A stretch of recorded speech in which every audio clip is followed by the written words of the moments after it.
우리 다 함께 처음부터 말씀을 함께 보도록 하겠습니다. 시작. 예수께서 대답하여 이르시되 기록되었으되 사람이 떡으로만 살 것이 아니요 하나님의 입으로부터 나오는 모든 말씀으로 살 것이라 하였느니라. 아멘. 네, 제가 지난 한 주간 묵상했던 두 가지 주제가 있었습니다. 하나는 건강이고 또 다른 하나는 미운 사람에 대해 어떻게 해야 하나 하는 문제입니다. 물론 오해를 하지 마시고 저는 현재 건강하고요. 또 미운 사람도 없습니다. 다만 이제 목회자로서 한 주간 깊이 묵상하고 연구하게 되는 주제들이 있는데 마침 이번 주는 이 두 가지 주제가 걸렸다는 거죠. 그래서 제가 묵상한 내용들을 우리 함께 은혜를 나누도록 하겠습니다. 같이 봅니다. 시작. 건강. 네, 첫째 주제인데요. 혹시 여러분 천지인이라고 들어보셨어요? 네, 천지인. 네, 요즘은 스마트폰 자판 어플 이름입니다.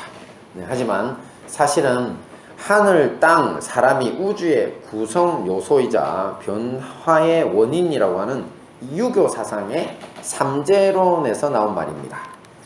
한글 창제 원리 중에 이 모음의 창제 원리를 여기에서 따왔기 때문에 이 스마트폰 자판도 이런 원리로 배치한 것을 천지인이라는 상품명을 붙인 겁니다.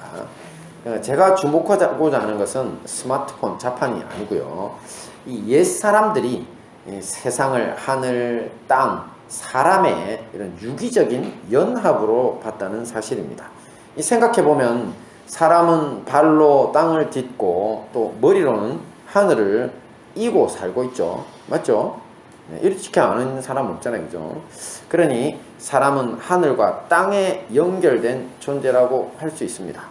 특히 제가 옛날에 우리 하나님 말씀을 배울 때 우리 원로 목사님 그러셨어요. 모든 짐승들은 다 보면 머리를 땅으로 이렇게 쳐박고 다니는데 사람만 머리를 꼿꼿이 세워가지고 하늘에 닿게 간다고. 그래서 인간은 하나님을 닮은 특별한 존재라고 하셨어요. 자, 그 점을 제가 강조하는 겁니다.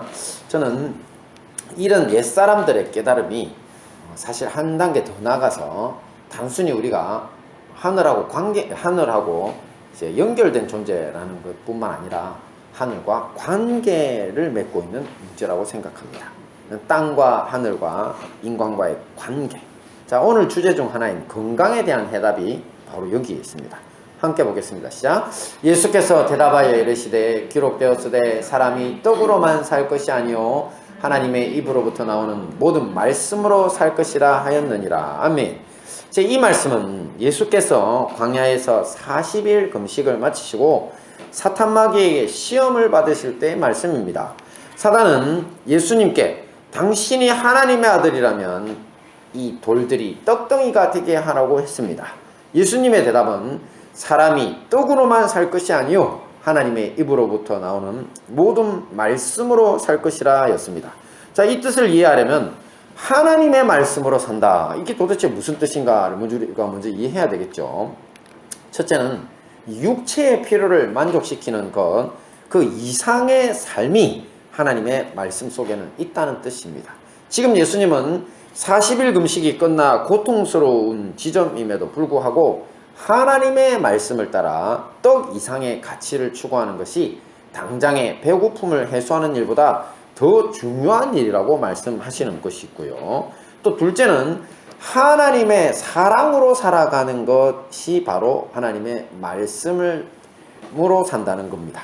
자, 말씀을 한번 볼까요? 시작. 사랑은 여기 있으니 우리가 하나님을 사랑한 것이 아니요 오직 하나님이 우리를 사랑하사 우리 죄를 위하여 화목제로 그 아들을 보내셨음이니라. 아멘.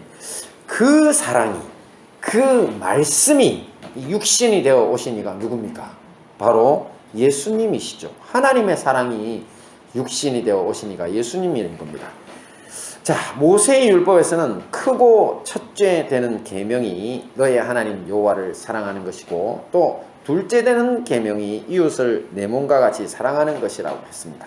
하지만 사도 요한은 우리가 하나님을 사랑하는 것에 앞서서 하나님이 우리를 먼저 사랑하셨다고 합니다. 그렇죠? 자, 이것은 너무나 당연한 것인데 우리가 놓치고 있는 부분입니다. 많은 기독교인들이 하나님을 절대자로 생각하고 그냥 저 절대자를 사랑해야 한다는 의무감에 사로잡혀 살아갑니다. 근데 그것은 선후가 뒤바뀐 생각이라는 겁니다. 올바른 생각은 하나님이 우리를 먼저 사랑하셨고 우리가 그 사랑을 알기 때문에 하나님을 사랑할 수밖에 없다는 것입니다. 할렐루야. 그래서 제가 초두에 하늘과 땅, 인간이라는 주제가 관계라고 했던 것입니다. 그것도 특별히 하늘과 사람의 관계는 사랑의 관계입니다. 하나님과 사람과의 온전한 사랑, 뜨거운 사랑의 관계 속에서 건강의 길도 찾을 수 있습니다. 대부분의 사람들은 병이 들면 생각합니다. 좋은 병원, 또 좋은 약, 좋은 음식, 좋은 환경에서 살면 치료될 것이라고요. 부분적으로는 맞는 말입니다. 하지만 전적으로 옳은 것은 절대 아닙니다. 오히려 더 근원적인 문제가 해결돼야 합니다. 바로 하나님과 사랑의 관계 속에서 그 답을, 건강의 답을 찾아야 한다는 것입니다. 예전에 이 정태기 목사님이 참 인상적인 이야기를 하나 들려주셔서 저도 나누고자 합니다. 어느 회사의 사장과 전무가 함께 점심 식사를 하면서 마침 회를 먹었다고 합니다. 근데 사장이 그만 비브리오 균이라고 하는 균에 감염돼서 얼마 못 가서 병원에서 죽고 맙니다. 자, 이 비브리오 균은 여름철에 기승을 부리는 매우 위험한 세균입니다. 이 균은 급성 콜레라나 장염을 일으켜서 엄청난 복통, 또 고통 속에서 설사, 탈수, 또 심하면 폐혈증이라고 해서 피가 썩는다는 뜻이거든요. 폐혈증. 장기가 부패되는 겁니다.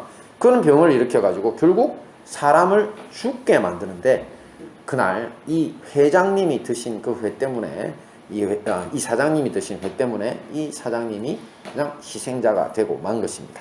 근데 이 사장님과 함께 똑같은 회를 먹은 전무에게는 아무 일도 일어나지 않았습니다.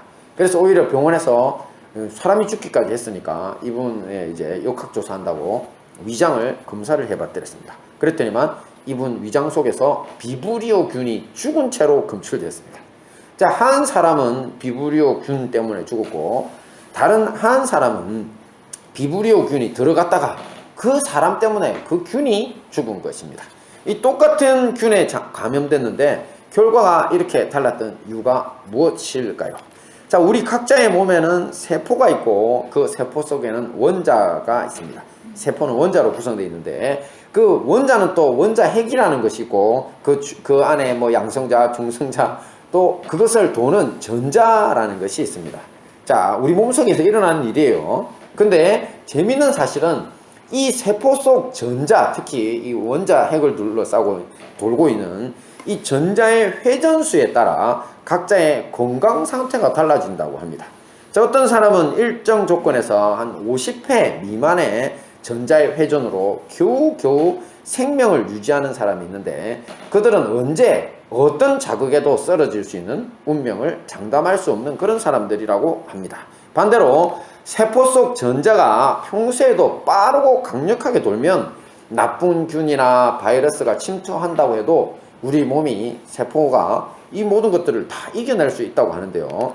특별히 참된 기쁨을 소유하고 예수님을 만난 체험 속에 사는 사람들은 뜨거운 사랑이 용솟음치면서 그 체험이 있는 만큼, 그 체험이 강한 만큼 전자의 회전수도 계속 증가해가서 200, 300, 500, 700, 1000 그리고 무한대까지 폭발적으로 증대한다고 합니다. 그러면서 막대한 양의 생명 호르몬과 또 저항력이 증가되고 세포를 구성하고 있는 원자 그 자체도 커지고 새로워진다고 하네요. 이때 나타나는 현상이 몸이 뜨거워지고, 기도 열심히 하는데 갑자기 그냥 등도 뜨거워지고 배도 뜨거워지는 경우가 가끔 있거든요. 우리가 하면 그때 사실은 뭐냐면 하나님 은혜를 받아가지고 내 세포 속에 전자들이 폭발적으로 회전수가 증가하는 현상이랍니다. 그러면서 기도 열심히 하면 옛날에 보면 꼭 도둑놈 같은 사람 얼굴을 가진 분이 있는데, 근데 몇 년 후에 만나보면 그냥 천사처럼 변하는 경우가 있습니다. 자, 제가 바로 그런 경우입니다. 할렐루야. 제가 어릴 때 얼굴이 사납게로 유명했습니다. 친구들이 저를 엄청 무서워했거든요. 별명이 고릴라였습니다. 네. 제가 이런 것까지 노출을 해야 되나 싶은데 네. 그런데 한 몇 년 후에 제가 은혜 받고 만났더니만 친구들이 저보고 그러더라고요. 완전 천사 얼굴을 하고 나타났다고. 네. 그때 바로 이 전자수가 폭발적으로 증가하면서 몸과 마음이 변화돼서 세포가 변화돼서 겪는 현상이었던 겁니다. 여러분들도 똑같습니다. 자, 그러니까 이렇게 하나님을 만난 사람들에게 이런 일이 벌어진다는 거죠. 자, 근데 앞에서 죽은 사장님 이야기를 했는데 이 사장님을 살펴보니까요. 이 사장님은 가정 불화로 4년째 부인과 별거 중이었고 교회 집사지만 교회 나가는 일도 거의 없었다고 합니다. 또한 모든 일을 자기가 처리하려고 하는 고집불통 사장님이고요. 또 사업에는 뭐 남이 희생되든 말든 그냥 자기 하고 싶은 대로 다 하니까 승승장구 출세 가도를 달렸습니다만 그 과정에서 얼마나 적을 많이 만들었든지 늘 긴장, 불안 속에서 살았다고 합니다. 이 전자회전수로 이런 사람들을 측정해보면 50회 미만의 회전수를 가지고 있고 겨우 생명만 유지하고 있었던 사람이라는 것이죠. 반면에 무서운 비브리오균이 도리어 그의 위장 속에서 죽은 채 발견된 전무님은요, 예수님을 인격적으로 이미 만난 분이었고 그분은 매일 예수님의 사랑을 체험하면서 사는 사람이었습니다. 그는 새벽 4시면 어김없이 일어나서 봉고차로 그 동네 이제 교회 나오시는 노인들을 이제 새벽 기도에 실어 나르시는 봉사를 1년 내내 하셨고 또 가정도 화목했고 범사에 감사하는 태도로 살았기 때문에 그 집안에는 찬송과 기도 소리가 끊이지 않았다고 합니다. 그러니 세포 속 전자의 회전수가 이 무서운 비브리오균을 죽일 만큼 생명력이 넘치는 사람이었던 것입니다. 이렇게 우리 사람의 몸은 근원적으로 하늘의 하나님의 사랑과 연결되어 있어야 합니다. 그래야 건강하고 또 제대로 생존할 수 있습니다. 그러니 병만 안 걸리면 된다거나 또 병만 나으면 된다는 하나님에 대한 접근은 마치 40일 금식 후에 예수님이 굶주림을 해결하고자 돌로 떡을 만드는 행위와 다름이 없습니다. 그럼 어떻게 합니까? 바로 하나님의 말씀, 하나님의 사랑이 내 안에 폭발적으로 넘치게 될 때 내가 완전히 치료되고 참된 생명 안에 살게 됨을 명심해야 할 것입니다. 할렐루야. 네, 우리 두 번째 제 묵상입니다. 제목입니다. 봅니다. 시작. 미운 사람에 대해. 네, 정말 오랜 세월 믿고 의지하던 사람에게서 배신을 당해 보신 적이 있습니까? 감사하게도 저는 뭐 그러려니 믿다가 가끔 뒤통수를 맞은 적은 많습니다. 제가 좀 순진한 면이 있거든요. 그렇게나 큰 뭐 믿음의 배신을 당해보지는 못했던 것 같습니다. 저는. 하지만 어떤 사람이든 그 배신을 당한 사람이 자기의 배우자에게 배신을 당하거나 뭐 자식에게, 부모나 아니면 또 어릴 때부터 알던 중마고우에게서 배신을 당했다면 그 상실감은 그 무엇과도 비교할 수 없이 클 것입니다. 자, 이럴 때 우리는 어떻게 해야 할까요? 저는 지금까지 비행을 저지르는 사람들에 대해서는 개인의 선택, 그 사람의 선택이다, 또 그리고 그 사람이 당해야 될 몫이다, 이런 관점을 주로 사용해 왔습니다. 뭐 그렇다고 이게 틀렸다는 건 아니고, 그런데 그래서 제가 그냥 뭐 이렇게 그런 문제들이 있을 때 보통 이렇게 말을 합니다. 뭐냐면 사람에게는 자유의지가 있습니다. 그러니까 악을 선택하든 선을 선택하든 그 사람의 자유의지가 있는데, 근데 결국 악을 선택했으니까 그 사람이 받을 죄의 대가를 받게 될 거고, 하지만 저주는 하지 마시고 그냥 그렇게 합시다, 뭐 이렇게 좋은 말로 넘어갔더랬습니다. 자, 그런데 이런 태도는요, 사실 이렇게 놓아버리는, 그 사람을 놓아버리는, 내가 미운 사람을 놓아버리는 태도는 이 가룟 유다 같은 사람에게라면 전적으로 맞는 말씀입니다. 자, 가룟 유다는 아무리 봐도 양심의 화인 불화살을 맞은 사람으로서 돌이켜 회개할 수 없는 사람이었기 때문입니다. 불화살에게보다는 불도장이죠. 불도장. 불도장이 찍혀버리면 여기 뭡니까? 거기가 그냥 상처 입은 대로 그대로 있죠. 굳어지죠. 그래서 마음, 양심이 굳어버린 거죠. 이 가룟 유다를 보면 3년이나 예수님과 숙식을 함께 했습니다. 살아계신 하나님의 아들과 3년이나 자고 먹고 늘 동행했고, 또 그냥 그것만 아니라 예수님이 임파테이션, 뭐냐면 자기가 가지고 있는 능력을, 성령의 은혜를 전수를 해줬어요. 그래서 제자들도 그냥 12만 따라다니는 게 아니라 70제자도 있었고 뭐 많이 따라다녔는데, 그때 70제자도 한번 파송하고, 그래서 하나님 나라가 왔다고 이스라엘 나라 전체에 보내가지고 귀신도 쫓아내고 병도 낫게 하고, 그리고 막 이런 역사들이, 기적이 일어나게 하는 시간들이 있었거든요. 또 그리고 12제자만 또 따로 파송한 적도 있고, 그때에 가룟 유다가 항상 있었습니다. 그는 사도였으니까, 12사도니까. 그런데 그렇게 됐으면 성령의 권능을 입어서 귀신도 쫓아내봤고 사람도 치료했고 온갖 이적도 다 행했을 텐데, 예수님과 늘 따라다녔을 텐데, 그런데 그는 예수님을 파는 사람이 됐죠. 그리고 그가, 우리도 기억하듯이 향유를 부는, 예수님의 장례를 준비하는 여인이 향유를 부니까 와가지고 막 여인을 뭐라 했잖아요. 이거 팔면 뭐 가난한 사람들 줄 수 있겠다고. 하지만 사실 알고 보면 그거 팔아가지고 자기가 착취하려고, 저는 도둑이라 그랬어요. 회계 담당자였는데 늘 돈을 훔치는 사도였던 것입니다. 자, 그러니 이 사람은 돌이킬 수 없는 사람입니다. 그러니까 이런 사람에 대해서는 우리가 기도 같은 거 안 해줘도 되고 포기해버려도 됩니다. 그런데 우리가 하나 놓치고 있는 점이 있는데, 뭐냐면 나에게 비행을 저지르고 내가 미워하는 모든 사람이 과연 가룟 유다처럼 완전히 양심의 화인을 맞아서 다시는 하나님께 돌아올 수 없는 사람일까요? 뭐 심정적으로 그래야 더 나쁜 놈이라고 이렇게 생각될 수 있죠. 그렇게 보일 수 있습니다. 하지만 아닐 것입니다. 오히려 우리처럼 하나님의 사랑으로 회개가 필요한 죄인일 경우가 대부분일 것입니다. 자, 이럴 때는 어떻게 해야 합니까? 여러분 답을 가지고 계십니까? 네, 예수님이 베드로에게 하신 것처럼 하시면 됩니다. 같이 보겠습니다. 시작. 그러나 내가 너를 위하여 내 믿음이 떨어지지 않기를 기도하였노니 너는 돌이킨 후에 내 형제를 굳게 하라. 네, 이 말씀은 최후의 만찬 자리에서 예수님이 앞으로 당하실 순환에 대해 말씀하실 때, 자, 그때의 장면인데요. 예수님은 사탄 마귀가 제자들을, 12사도들을 다 내달라고 했지만 특별히 수제자 베드로의 믿음이 떨어지지 않도록 기도했다고 하시거든요.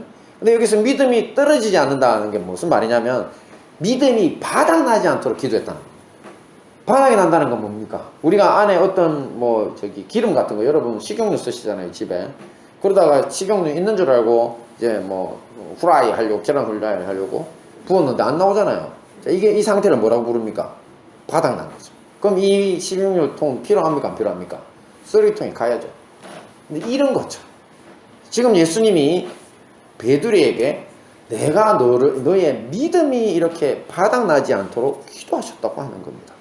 자, 이 말씀을 듣고 베드로는 호기롭게도 아닙니다, 주님. 저는 감옥에도 따라갈 거고요. 죽는데도 끝까지 주님과 함께 하겠다고 그렇게 자기 결심을 말합니다. 자, 하지만 베드로는 어땠습니까? 새벽닭이 2번 울기 전에 예수님을 3번이나 부인하고 말죠. 자, 누가복음에서는 베드로가 이렇게 예수님을 부인할 때 대제사장의 집에서 신문 받고 계시던 예수님이 자기 몸을 돌려 베드로를 쳐다보시는 장면이 나옵니다. 수제자의 부인을 예언까지 하셨지만 직접 지켜보셔야 했던 이 예수님의 심정을 이렇게나 잘 보여주는 장면은 없습니다. 거기에서 예수님의 마음이 어떻더라 이렇게 써놓지는 않았습니다. 하지만 자기 제자, 수제자 베드로가 3번 부인하는 그 장면을 내서 주님이 몸을 돌려서 베드로를 쳐다봅니다. 눈이 마주친 겁니다, 두 사람이. 자, 그제서야 베드로는 자기가 3번 부인하리라고 하시던 예수님의 말씀이 생각나서 이 밖에 나가서 심히 통곡합니다. 약한 인간이라서 어쩔 수 없이 배신의 길로 접어들었던 것입니다. 이후 우리가 아는 것처럼 이 사도 베드로는 예수님의 기도대로 회개하고 믿음의 형제들을 돌보는 사람이 됐습니다. 그렇습니다. 우리도 예수님처럼 우리가 미워할 만큼 나쁜 사람들일지라도, 우리가 그들에게 당했다 할지라도 해줘야 할 일이 있습니다. 특별히 그들이 믿음의 사람들이라면 더 그렇습니다. 그들의 믿음이 어떻게 되지 않도록, 바닥나지 않도록, 떨어지지 않도록, 또 그들이 앞으로 회복돼서 어떤 사람이 되도록 자기처럼 약했던 형제 자매들을 돌보는 사람이 되도록 기도해 줘야 할 것입니다. 네, 말씀을 정리하겠습니다. 우리는 건강과 미운 사람에 대한 용서라는 문제를 어떻게 오늘 해결할 수 있었습니까? 건강은 하나님의 사랑과 연결되면 된다 그랬죠. 좋은 병원, 좋은 약, 좋은 환경이 문제가 아니라 하나님의 말씀, 하나님의 사랑이 내 안에 폭발적으로 넘칠 때 내가 완전히 낫게 되고 참된 생명 안에 살게 된다고 했습니다. 미운 사람에 대해서는요, 그들의 믿음이 바닥나지 않도록, 또 그들이 회복되어 자기처럼 약한 형제자매들을 돌보는 사람이 되도록 기도해 줘야 한다고 했습니다. 이 모든 하나님 사랑, 예수님 같은 기도로 건강과 용서의 기쁨을 누리시는 우리 행복한 다니엘 교회와 형제교회 성도님들 되시기를 축원합니다. 아멘. 네, 오늘 이 말씀을 놓고 우리가 다 함께 기도하도록 하겠습니다. 오늘 통성으로 기도합니다.